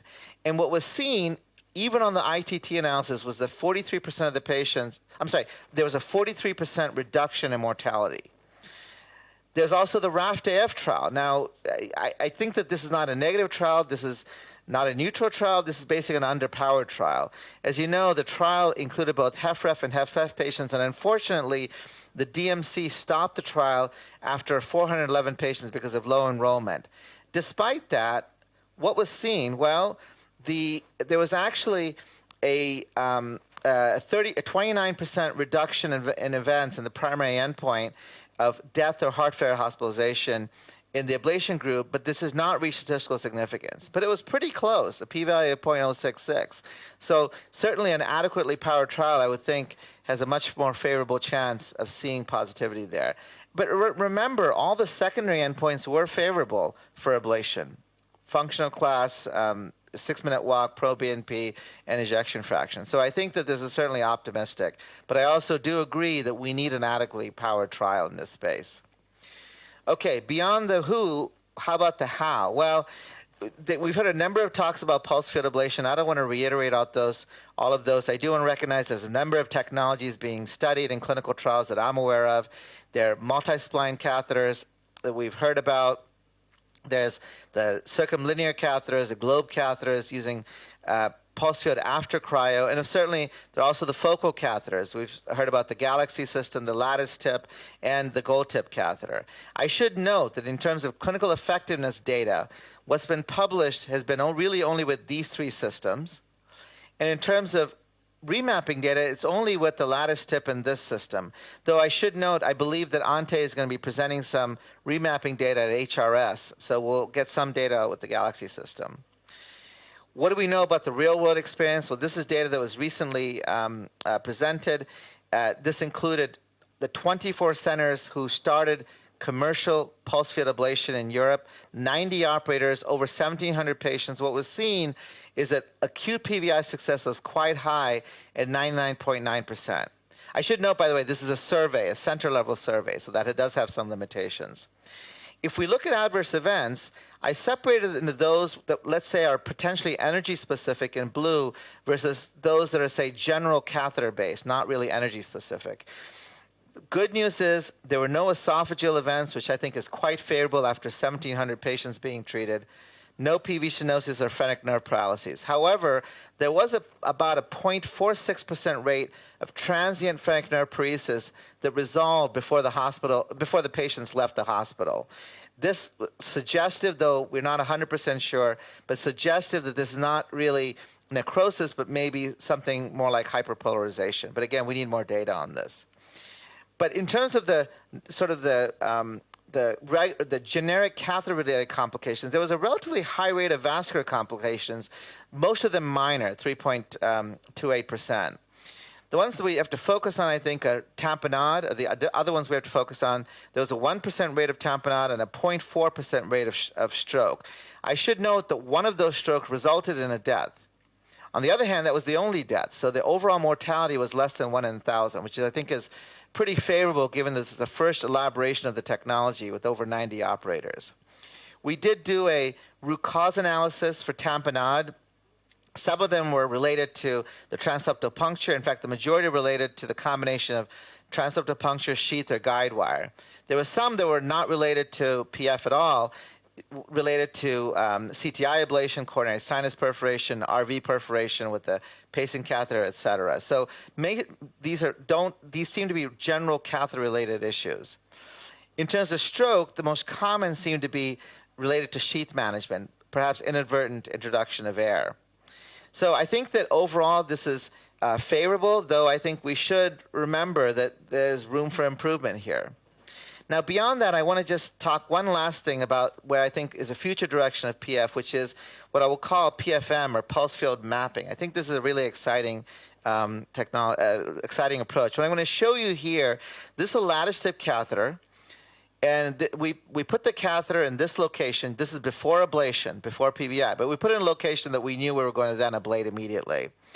You can see over here the electrograms. And what I want you to see is once I start playing here, you're going to see these electrograms, you're going to watch them disappear, because what we're going to do is to deliver a pulse, but not an ablative pulse. So there's the pulse, the electrograms diminish, but then watch the electrograms over time. You can see over time they start increasing again. So over time, the electrograms come back over the course of the subsequent, let's say, about a minute. And I think this is something that could be very interesting, could be used. And let me just show you one example. This is a patient, we did PVI, and then this, oh no, I'm sorry, I think this is before the PVI. The patient came in with an atypical flutter. We mapped it, and this is what we see. And the question is, what is the mechanism? Is it a focal mechanism come from this location, and this is just a low voltage? Or perhaps this is a macro-reentrant mechanism, and we just don't have it fully described, right, like here. Well, one question is, do entrainment. The problem is, what you see is that there was some fluctuation in the cycle length. I hope you could see that from here. So entrainment is not going to be useful in this instance. Then the next question is, well, let's look at it a little more carefully. Let's drop the noise floor from 0.05 to 0.03. Well, here, when you do this, it looks like that's probably a focal mechanism. But the reality is, when you look at these electrograms, they're very fractionated electrograms. And depending on where you annotate this, you could make this look like almost anything. So what can you do in this situation? Well, one potential thing is pulse field mapping, which is exactly what we did.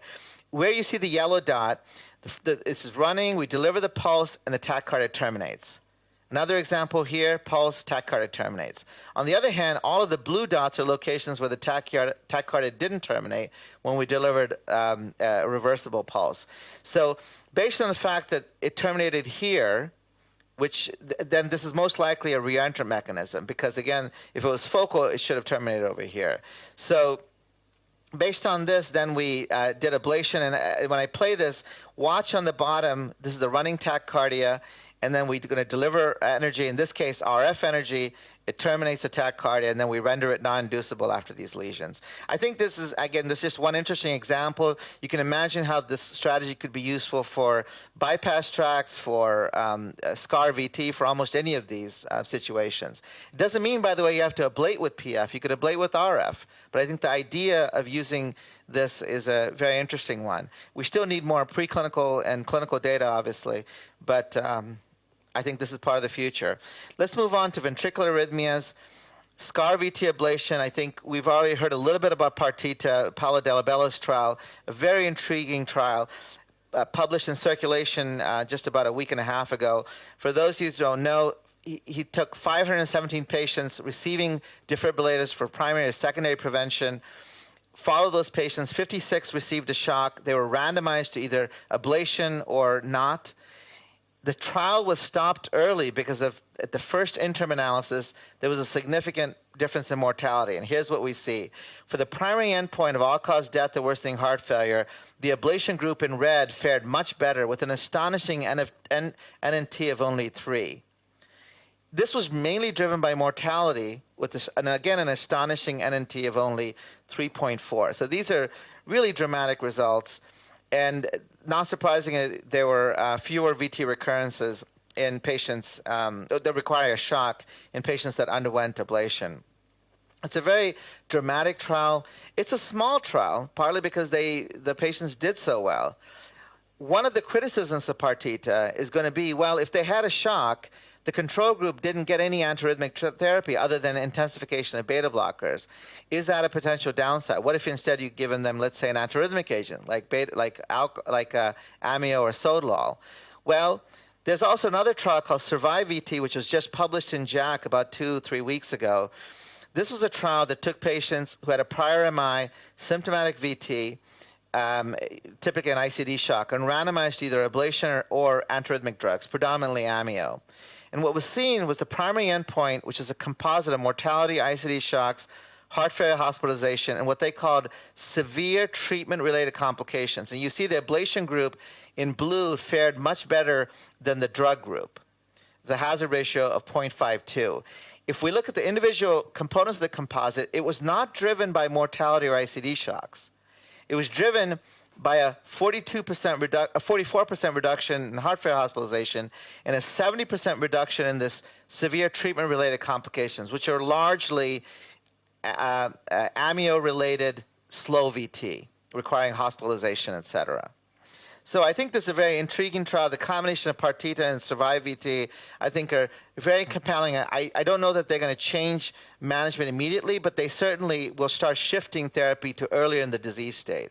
So as we look at our VT trial landscape, and this is, let's say, primary at the time of ICD implantation, after first therapy, and after therapy and taking a drug, we have trials that address this time. We have Vanish that looked at this location, now 2 trials looking at this time. And we have additional trials like Vanish 2, which is very similar to Survive-VT, and Prevent-VT, which is looking earlier in the disease state using MRI. So, and this is just some of the trials. There are others being done. So I think it's a very exciting time when you combine this increase in clinical data with some of the potential future ways to do VT ablation, whether it's PF or RF, but using large tip catheters, which you've heard about in the previous talks. I think that the future of substrate ablation is quite bright. Finally, I just want to acknowledge this, which is VF. Certainly we know about ablation of focal triggers when you have VF that's triggered by PVCs of the same morphology. But Michel Hassiger and his colleagues recently published this paper in European Heart Journal about a month ago. And it's a very intriguing data. What they did in there, when they mapped patients who had ventricular fibrillation but without an obvious PVC trigger, what they found was that those initial 3 or 4 seconds, they called organized VF, where they found the Purkinje network can actually drive this organized VF, as opposed to later when it becomes disorganized. Here's one of their examples in patients with hypertrophic cardiomyopathy. With program stimulation, you can see on the electrogram with the catheter, multi-electrode catheter on the septum, you can see this Purkinje potentials, which seem to drive the local ventricular electrograms. And most importantly, when they ablated these Purkinje potentials, they were able to render VF non-inducible.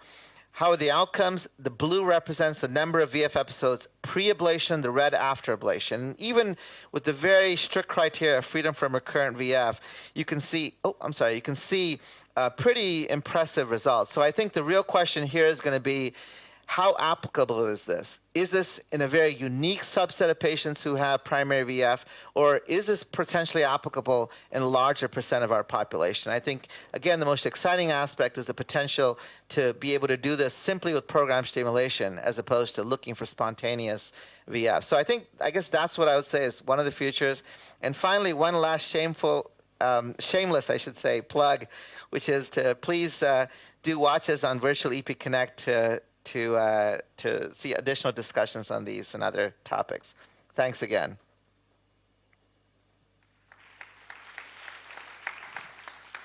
So now we have 20 minutes for discussion. Any questions, comments?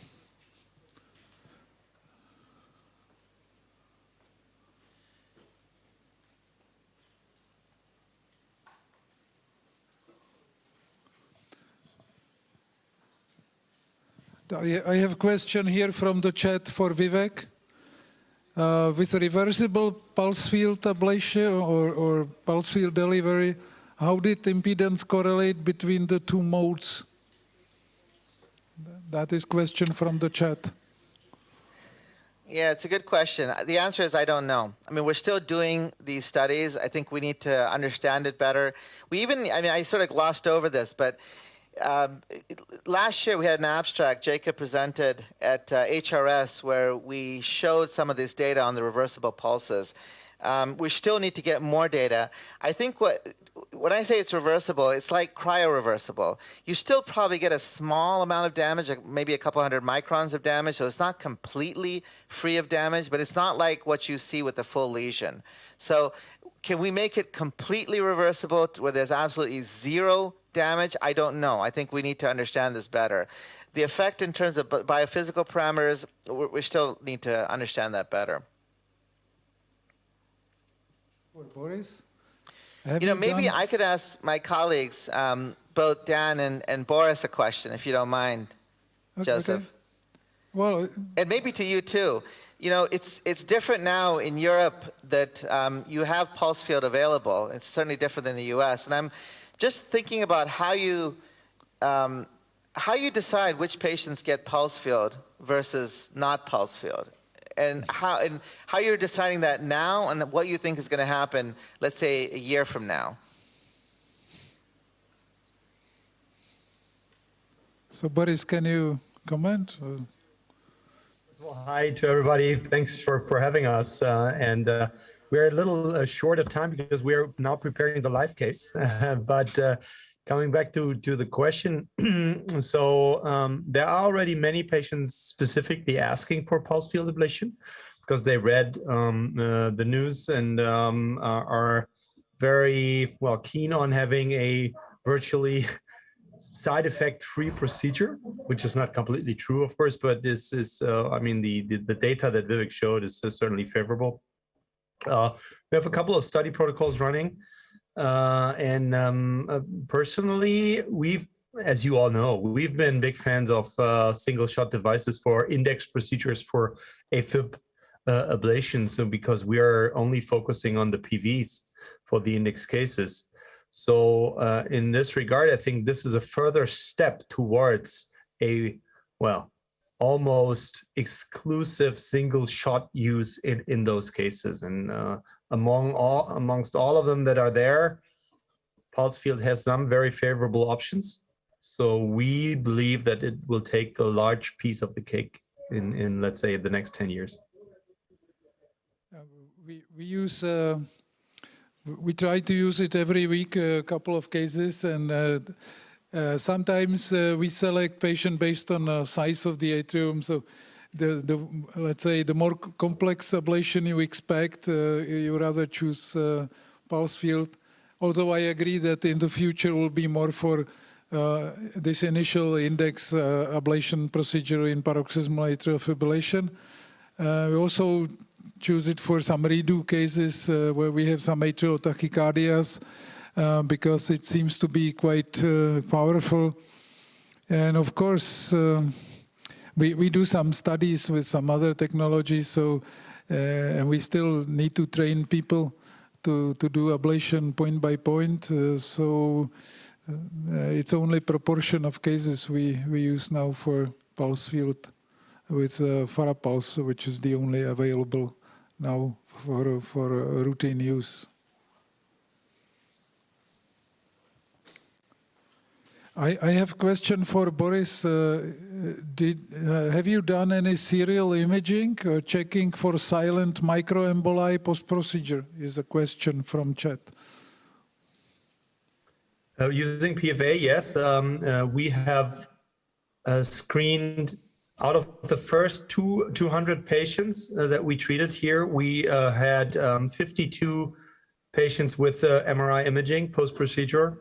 And we had a rate of, so 10 out of these 52 had silent cerebral emboli. So it's 19%, which sounds a lot on the first glance, but which is completely in line with all other technical or technologies that we've been using in our lab. So it's it's with cryo, with RF, with laser, we always had 18 to 19% silent cerebral embolizations. And yeah, I think that's sort of a center-specific number. It might also have to do with the way we are doing it with selective PV angiograms that we're always doing during the procedure. But in a bottom line is that we did not see a signal for a higher rate with this new technology. Maybe Hiroshi, would you like to comment about this high energy short duration? Because you had very strong opinion on this, so I will give you some opportunity to discuss. All right, thank you, Joseph. Last year we published in the SAC-EP, and we tested very meticulously canine thymus preparation, right and left ventricle beating heart study. And also this week later, San Francisco, we showed the atrial ablation data as well. So make a long story short, 90 watt per second, very high power, very short application. After RF termination, tissue temperature increase at the 3 millimeter depth, 10-degree increase further. We call the thermal latency. We published in 1996. It's a very significant, especially with a very short, very high power application. And if we measure the effective tissue heating to produce RF lesion, thermal injury, tissue temperature more than 50 degrees Celsius. 90 watt per second RF application after termination, 85% effective heating occurs after RF termination. In other words, the majority, the lesion formation resulting from conduction of heat, completely opposite the previous publication. And then we test very meticulously. So that's the reason if you do RF ablation 90 watt per second posterior wall after RF termination, esophagus temperature increase. Actually, that's making a lesion. The concept of high power short application, primarily the active, the resistive heating, I respectfully disagree with that based on our data. And also thymuscular ventricular lesion, atrial lesion, 90 watt per second compared to 30 watt per second, never produced the wider lesion with 90 watt per second compared to 30 watt per second. So actually, the data, more recent data, the SAC-EP for the just more gap, the posterior wall, that's very, consistent with our, the preclinical study. And also our clinical experience also agree with the, his recent data. So Daniel, can you react to this comment? Can you hear me now? Yes, we can. Yes. Sorry, we had connection problems. I'm here at ECAM where we're about to start the case. Hi to everybody.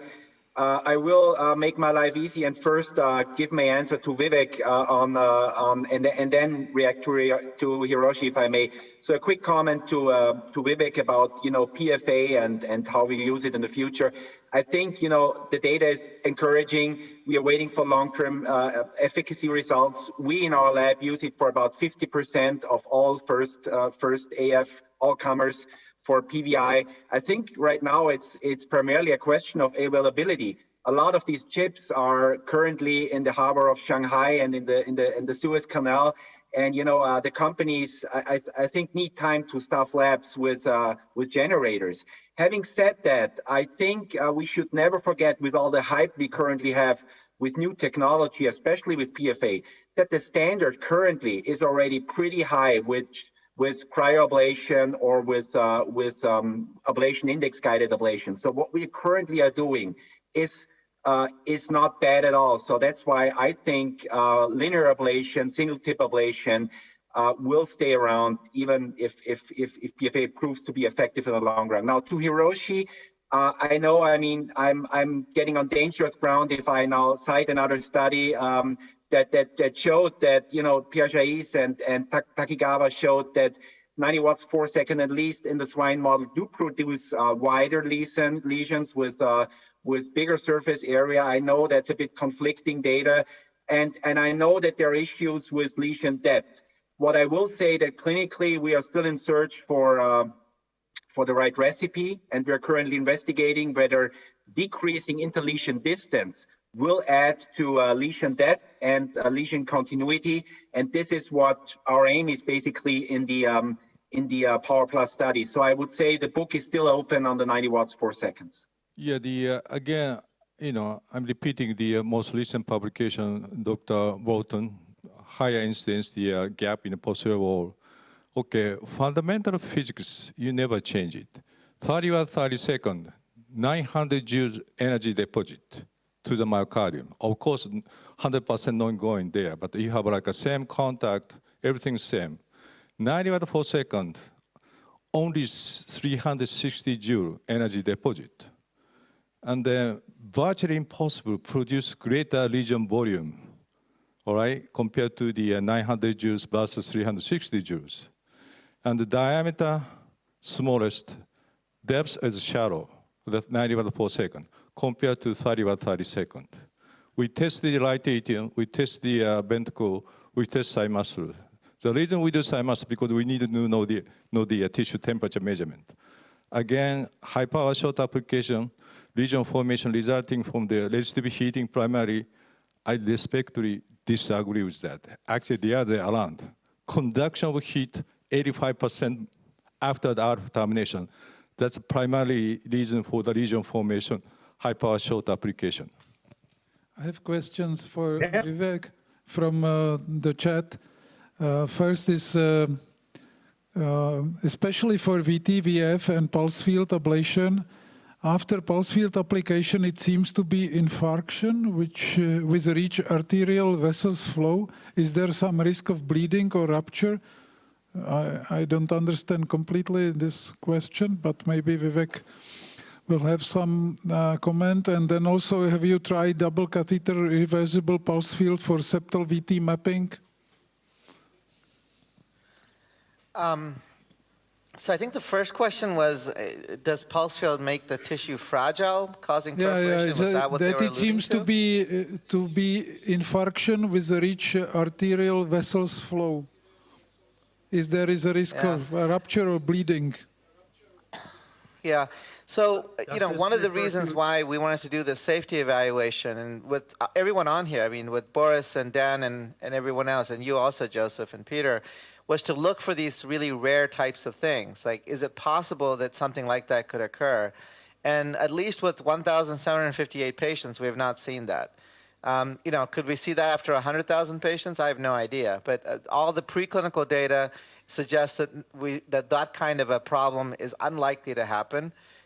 So I'm pretty optimistic about that. Yeah, I don't think that's going to be a real issue.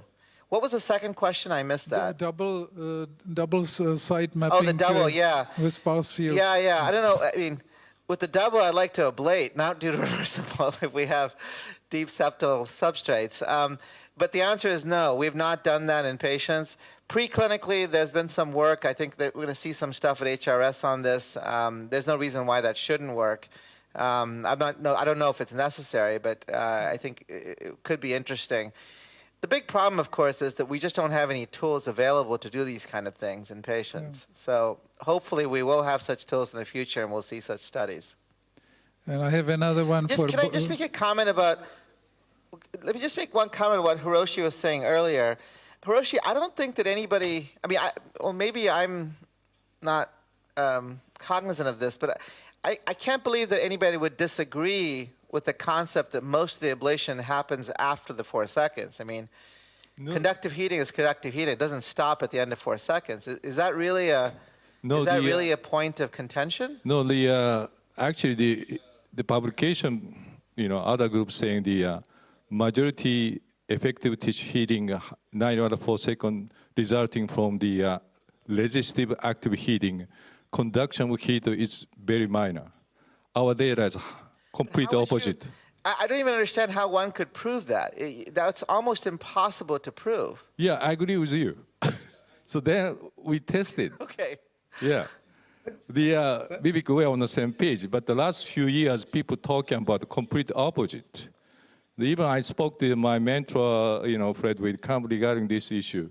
We are on the same page, but some reason people talking about 9 watts per second for this much wider region compared to standard ablation, even though applying a much lower energy deposit. No, but hold on. It is true that there are bigger areas of resistive heating, probably. But most of the lesion is still going to be related to conductive heating. No, right? the more than 85% effective heating occurred after the RF termination, 90 watts per second. Tissue temperature 3 millimeter depth plus 10 degree increase after the RF termination. It's a very significant thermal latency. The conceptually, right, and that's the conception just to be completely clear, opposite. Though, right, but just to be clear, the reason you get that much conductive heating afterwards and still get a reasonable lesion with the 4 seconds is because the volume of resistive heating is substantially more than when you do let's say a regular power lesion for that short of a duration. No, again, this heating depends on the total energy deposit, 360 joules versus 900 joules. So this is fundamental physics. And then we meticulously analyze. I mean, we can discuss in San Francisco. Anyway, I don't want to take too much time. Okay, Thank you. Maybe I have a question for Dr. Latcu. You do all persistent AFib with this kind of mapping you showed us and do ablation accordingly, or you just select some specific cases? No, this is, hello to everyone. This is my standard approach for all persistent AF cases. So PVI, large antral, ideally Occam guided, as I shown, and then very limited extrapulmonary vein driver ablation with the goal of, let's say, cleaning up the atria, diminishing the number of drivers, but once again, keeping it very limited outside the PV antra. Okay. And you try to induce afterwards with isoproterenol, for instance, or not? Well, once again, we don't have a majority of cases or a large majority of cases terminating AFib during the procedure. What you have seen is, and what we've published is a 67% termination rate, which included a 48 hours surveillance post-ablation without any electrical cardioversion. So this means that we in a significant number of cases, we are just satisfied of our extrapulmonary vein driver ablation. We consider that we organized the AF in a very satisfactory fashion, and there is virtually no residual active driver, and that eventually fibrillatory conduction will progressively stop. And then this will lead to AF termination. So we don't use any inductibility tests at the end of the procedure. The goal is, of course, a long-term success. Thank you very much. Any more questions? There is maybe one for Boris. Are you still there? No? Probably not. Okay. Any comments, questions? May I just add one point, that is, of course, Hiroshi, and you're absolutely right there, and there is no dispute about the point that even with the 90 watts, 4 seconds, to a large degree, the lesion is formed not by resistive but by conductive heating. There's thermal latency, and this is something you and others have beautifully shown. Now, I will maybe end this statement with a question to you. On the bench for the healthy atrial wall, would there be in the bracket of very high power short duration ablation above 50 watts, would there be any watt second combination, so X watts with Y seconds, total dual delivery that you would consider ideal for lesion formation in the healthy atrial wall? In terms of the 90 watt per second, unfortunately, we don't have ablation index. I'm trying to convince the Biosense website to make ablation index 90 watt per second. And then, lesion depth is shallow compared to the 90 watt or 30 watt 30 seconds. So therefore, the thin posterior wall, if you don't have esophagus, any other structure, you can try 90 watt per second. But again, lesion depth depending on the contact force. So there's suddenly, we're doing ablation index, horsepower time index, and the 90 watt per second, nobody talking about contact force. And based on our data, you can make a less than 2 millimeter up to 4.5 millimeter lesion depth, 90 watt per second by changing contact force. And the 4.5 millimeter lesion depth might have the issue for the esophageal injury. And, still RF is RF. So for me, my bias idea, we need ablation index for the 90 watt per second. And also, we don't know what thickness each ablation site, unfortunately, each case. And the CT, MRI, echo, you can identify the thick atrial myocardium, but the thin wall, it's hard to assess, unfortunately. Thank you. Okay. Thank you all. And now we have coffee break. Thank you. Thank you very much.